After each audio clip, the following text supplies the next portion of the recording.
Hey guys, welcome to Fun Learning. In this video, we are going to discuss about the glenohumeral joint biomechanics. With no further delay, let's get started. As we all know, glenohumeral joint is basically the ball and socket joint. Now let us discuss about the proximal and distal articular surfaces. As the name suggests, it is a glenohumeral joint. Thus, it is basically an articulation between the glenoid fossa of the scapula and the head of humerus. Among these two, the glenoid fossa of the scapula forms the proximal articular surfaces, whereas the head of humerus forms the distal articular surfaces.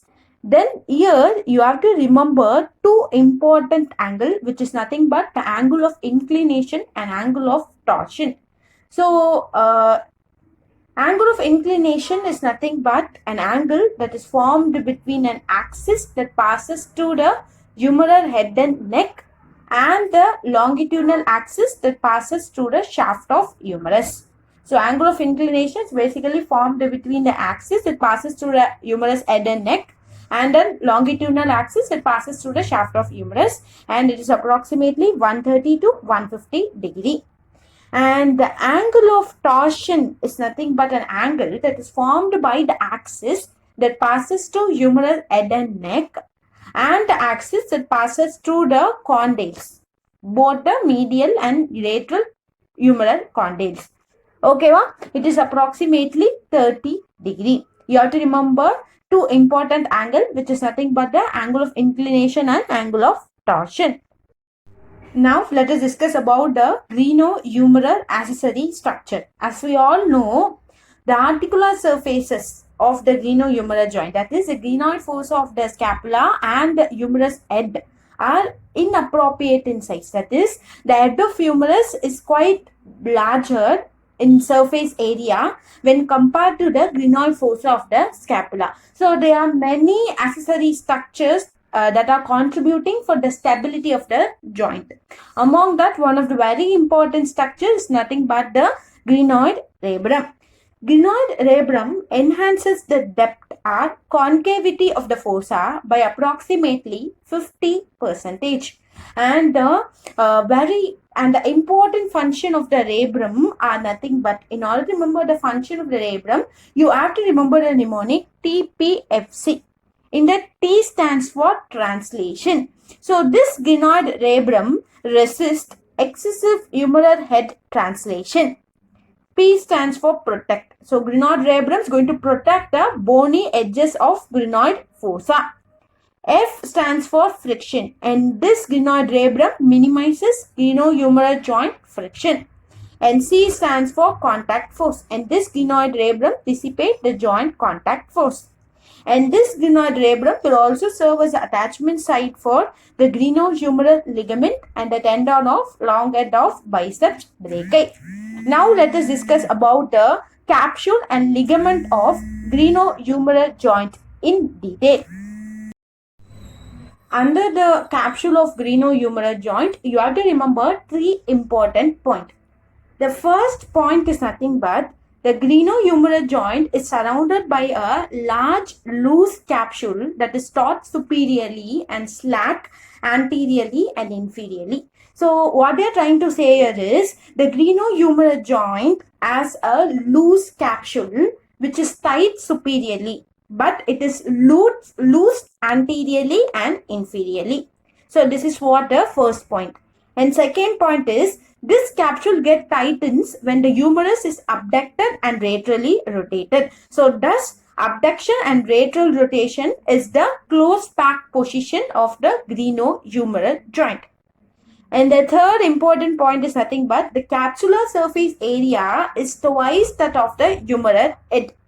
And this capsule is generally laxicity in nature. So laxicity matlab it is loose அந்த மாதிரி.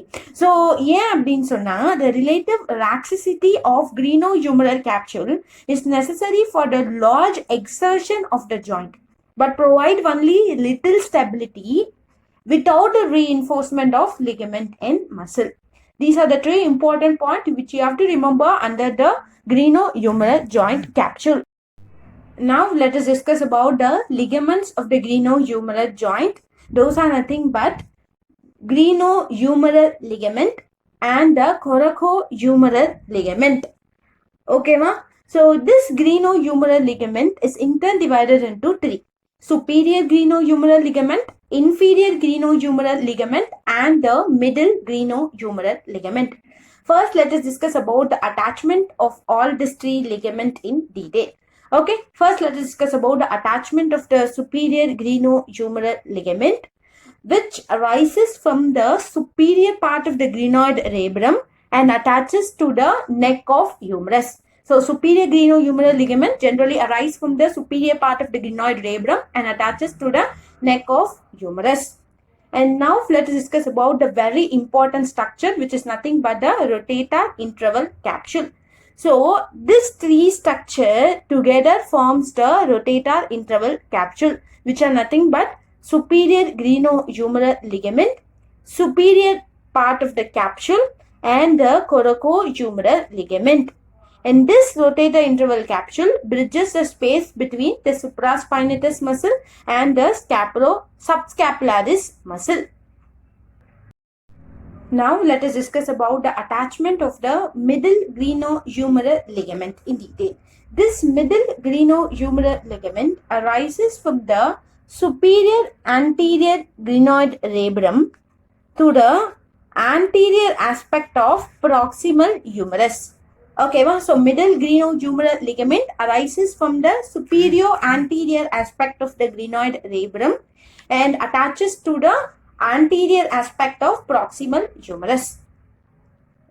Inferior glenohumeral ligament. This generally has three components. Thus, this inferior glenohumeral ligament is termed as inferior glenohumeral ligament complex.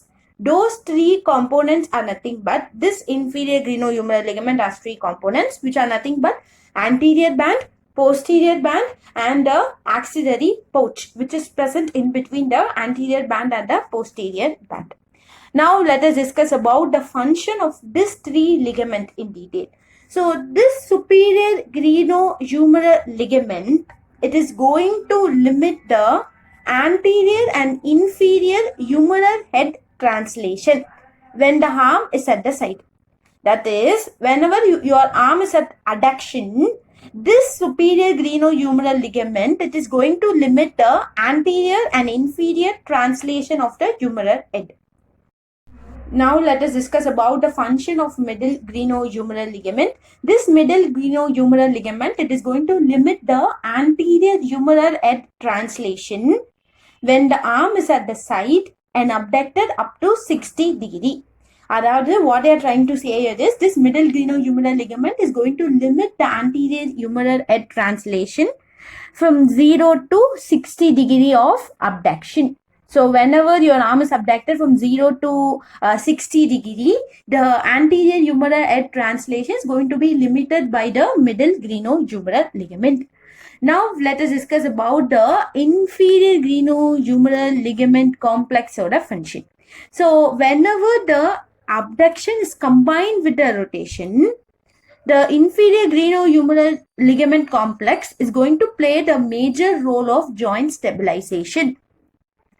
With abduction, the axillary pouch slack is taken up and the inferior glenohumeral ligament complex is going to resist inferior humeral head translation. So, if the abduction is combined with the lateral rotation, the anterior band of inferior glenohumeral ligament complex fan out anteriorly to provide anterior joint stability and resistance to anterior and inferior humeral head translation. So what we are trying to say here is, whenever the abduction is combined with the lateral rotation, the anterior band of the inferior glenohumeral ligament, it is going to resist the anterior and inferior humeral head translation.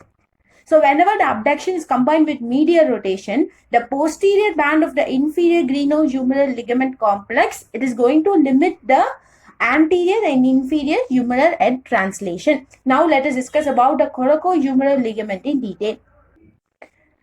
Now let us discuss about the coracohumeral ligament. As the name suggests, it is a coracohumeral ligament. So this ligament arises from the coracoid process. Okay, ma? And during insertion, it splits into two bands. First band is insert into the supraspinatus tendon and onto the greater trochanter, whereas the second band insert into the subscapularis muscle and the lesser trochanter. This two band forms a tunnel via which the long end of biceps brachii will pass through. Okay. Now let us discuss about the function of the coracohumeral ligament. So we have three important functions. First is nothing but this coracohumeral ligament will limit the inferior humeral head translation, and it is going to resist the retrorotation with arm adduction, and it is also going to prevent the superior humeral head translation, especially when the dynamic stabilization of the rotator cuff muscle is impaired. Okay. And now let us discuss about the coracoacromial arch. Under this, we'll discuss about the four important points. First, let us discuss about the first point. This coracoacromial arch is formed by the coracoid process, the acromial undersurface, the coracoacromial ligament, and the inferior surface of acromioclavicular joint. So, these structure forms the coracoacromial arch. This arch forms a osteoligamentous vault over the humeral head, and the region between the arch and the humeral head is called the subacromial space. Okay, ma? So the space between the coracoacromial arch and the humeral head is referred to as subacromial space. And in this space, we have subacromial bursa, rotator cuff tendon, and a portion of tendon of long end of biceps brachii. These are the structure which is present at this subacromial space, and this coracoacromial arch is going to protect the structure in the subacromial space from the direct trauma. As I said previously, there are some structure present at the subacromial space. Whenever this subacromial space gets narrowed, then there will be more chance of this structure getting impinged. Okay, ba? The contact of the humeral head with undersurface of the arch can cause painful impingement or mechanical abrasion of the structure within the subacromial space, especially the supraspinatus tendon.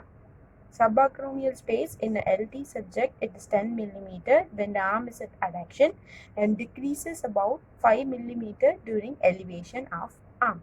Now let us discuss about the kinematics of glenohumeral joint in detail. So glenohumeral kinematics, we have flexion extension, abduction adduction, medial rotation and lateral rotation. First let us discuss about the flexion and extension. This flexion and extension occur at the coronal axis passing through the center of the humeral head, and the range of motion is approximately 120 degree of flexion and 50 degree of extension. Now let us discuss about the medial rotation and lateral rotation. Long axis parallel to the shaft of the humerus and passing through the center of the humeral head. This is the axis in which the medial rotation and lateral rotation occur. So with the arm in adduction, the lateral rotation and medial rotation is limited because the greater tubercle and lesser tubercle will act as a mechanical block. Now let us discuss about the abduction and adduction. Abduction and adduction occur through the AP axis passing through the humeral head center. There will be restriction and abduction whenever your arm is in medial rotation or neutral rotation, because whenever your arm is in medial rotation and neutral rotation, then you perform abduction, there will be impingement of the greater tubercle under coracoacromial arch. When the humerus is laterally rotated approximately 35 to 40 degree, the greater tubercle will pass under or behind the arch so that the abduction can continue. The range of motion for abduction is 90 to 120 degree. And one more important thing you have to remember here is something known as caption. Nothing but abduction in the plane of scapula is known as caption. So there will be a less restriction to abduction in scaption. That is, whenever you perform abduction in the plane of scapula, there will be less restriction to abduction because the capsule is less twisted. Now let us discuss about the intra-articular glenohumeral motion. So whenever you elevate your arm, there will be inferior sliding of your humeral head on the glenoid fossa, and there will be superior rolling, right? Convex on concave. So failure of the humeral articular surface to slide downward in abduction of the humerus would result in superior rolling of the humeral head on the fossa. The large humeral head would run out of glenoid fossa, and the head of the humerus would impinge upon the coracoacromial arch. So during each movement, that is during flexion, extension, or adduction, the intra-articular movement is very important. So whenever you abduct your arm, there will be inferior sliding and superior rolling, so that you can able to complete the range of motion. Otherwise, the range of motion will be very less. With this, I am completing today's video. Thanks for watching. If you like this video, please subscribe to my channel.